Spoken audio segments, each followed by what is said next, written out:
তাসব্বটা না বুঝলে কোনোদিন ইস্তেহাজির করতে পারবে না। এই যে যত লোক মারা যায় বিরাট আলেম, পরে দেখা যাচ্ছে সে কুফরি করে মারা যায়, নাউজুবিল্লাহ। কারণ যেহেতু সে তো ইসলাম প্রাপ্ত না, শয়তান তাকে মৃত্যু ধোঁকা দেয়, সে বুঝতে পারে না, যার জন্য সে বেঈমান হয়ে মারা যায়। এলমে তাসব্বটাকে বুঝতে হবে। এলমে তাসব্ব সোজা জিনিস না, জাহিরি দলিলের দ্বারা এলমে তাসব্ব বোঝা যায় না। এটা বাতিনি ভাবে বোঝার চেষ্টা করতে হবে, এটা জাহিরি দ্বারা বোঝা যাবে না।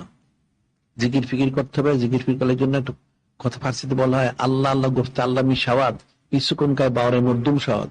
একটা লোক আল্লাহ আল্লাহ করতে করতে আল্লাহ আল্লাহ হয়, এটা কিন্তু ভাষা দিয়ে বোঝানো যাবে না। সেটাই বলা হচ্ছে আল্লাহ আল্লাহ গোফতে আল্লাহ মি সাদ ইসুকুন কায় বাওরে মরদুম সাওয়াদ। কি করে মানুষকে বোঝানো যায়? বোঝানো তো যাবে না। সে জিকির করলে আস্তে আস্তে জিকিরটা তার জারি হবে, জারি হইলে আস্তে আস্তে সে নিজবত করবত হবে, মহব্বত, তখন সে আস্তে আস্তে ওলি আল্লাহ হবে। একদিনে তো শুইতে পারবে না। এখন যদি আল্লাহ পাক আরো একদিনে করে দেন সেটা আলাদা কথা, কিন্তু একদিনে তো হয় না।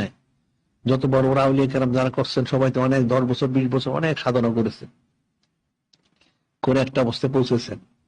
এখন আসলে সবার জিকির করা উচিত, বেশি বেশি বেশি জিকির করা উচিত। মূল হচ্ছে এই জিকিরটা, জিকিরের দ্বারা যদি এখলাস পয়দা হয়, আখলিস দিন একা ইয়াকফিকাল আমলুল কলিল। এখলাস পয়দা হলে অল্প আমলই যথেষ্ট। এখলাস তো নাই, যথেষ্ট কি করে? কিন্তু ফিকির করতে হবে। এখলাস ছাড়া কখনোই মানুষ তাকবিলে বসতে পারবে না। এখলাসটা তো সূক্ষ্ম বিষয়, যে মানুষের অনেকগুলি বদ খাসলত থাকে, এই বদ খাসলত দূর হবে কেমনে? ওই জিকির ফিকিরের দ্বারা দূর হবে, এছাড়া তো কোনোদিন দূর হবে না। কাজে এখন যারা মিথ্যা প্রপাগান্ডা করে এ থেকে সাবধান থাকতে হবে। মুনাফিক তো থাকবে, ঠিকই আছে, আবার চগল করে থাকবে, নাম্মাম থাকবে, এটা বলবে, তাই সাবধান থাকতে হবে। এটা নিয়ে তো এই সমস্ত নিয়ে কারোই বেশি এলোমেলো বলা বা এটা নিয়ে আলোচনা করা এটা কখনোই ঠিক না। মুনাফিক তো করবেই। উহুদের জায়গায় নূরে মুজাসসাম হাবিবুল্লাহ হুজুর পাশ উনি 1000 লোক নিয়ে বের হইলেন, মুনাফিক উবাই বিন সুলুল মুনাফিক সর্দার সে 300 লোক নিয়ে সরে গেল, নাউজুবিল্লাহ। এটা কি সোজা কথা? মানুষ তো এটা বলে, কিন্তু আসলে হাকিকতে বুঝে না, এত সহজ তো না। নূরে মুজাসসাম হাবিবুল্লাহ হুজুর পাক উনি তিনি শুধু আল্লাহ পাক নন আর সব। উনি বেরিয়ে গেলেন 1000 লোক নিয়ে। এখন উবাই বিন সুলুল এত বড় প্রতারক, মিথ্যাবাদী, মুনাফিক, নাম্মাম, সে মানুষকে ধোঁকা দিয়ে মিথ্যা কথা বলে যে নূরে মুজাসসাম হাবিবুল্লাহ হুজুর আমাদের কথা মানেন নাই, ওনারা উনি যুবকদের কথা মানছেন, যুবকদের সাথে যান, নাউজুবিল্লাহ। উনি তো ওহি মোবারক ছাড়া চলেন না, কিন্তু ওই মুনাফিকটা বললো যে না, উনি মানুষের কথা শুনে গেছেন, নাউজুবিল্লাহ।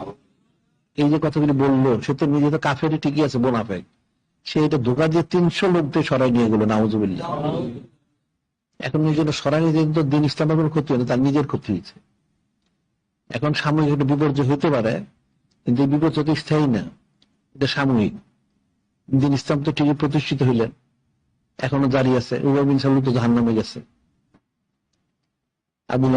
আবু জেল সব জাহান্নামে গেছে। বিষয়টা তো ফিকির করতে হবে। মুনাফিক থেকে সাবধান থাকতে হবে, নামাম থেকে সাবধান থাকতে হবে। আর নাহলে কোনোদিন সমস্ত বিষয় বুঝবে না। এগুলি বোঝার জন্য জাহেরি জ্ঞান দ্বারা কোনোদিন সম্ভব না। এলমে জাহেরের দ্বারা এই সমস্ত কখনোই উপলব্ধি করা সম্ভব না। এটা এলমে বাতেন দরকার। এলমে বাতেন থাকলে তখন বুঝতে সহজ। যেমন হাদিস আছে, ওয়াত্তাকু ফিরাসাতাল মুমিন, ওয়াত্তাকু ফিরাসাতাল মুমিন ফাইন্নাহু লা ইয়ানজুরু বিনুরিল্লাহ, ওয়াত্তাকু ফিরাসাতাল মুমিন, নূরে মুজাসসাম হাবিবুল্লাহ হুজুর পাক সাল্লাল্লাহু আলাইহি ওয়াসাল্লাম নিঃসরণ করেন মুমিনদের দূরদৃষ্টিকে ভয় করো। ওনারা যিনি খালিক, যিনি মাওলা, ওনার নূর দ্বারা দেখেন।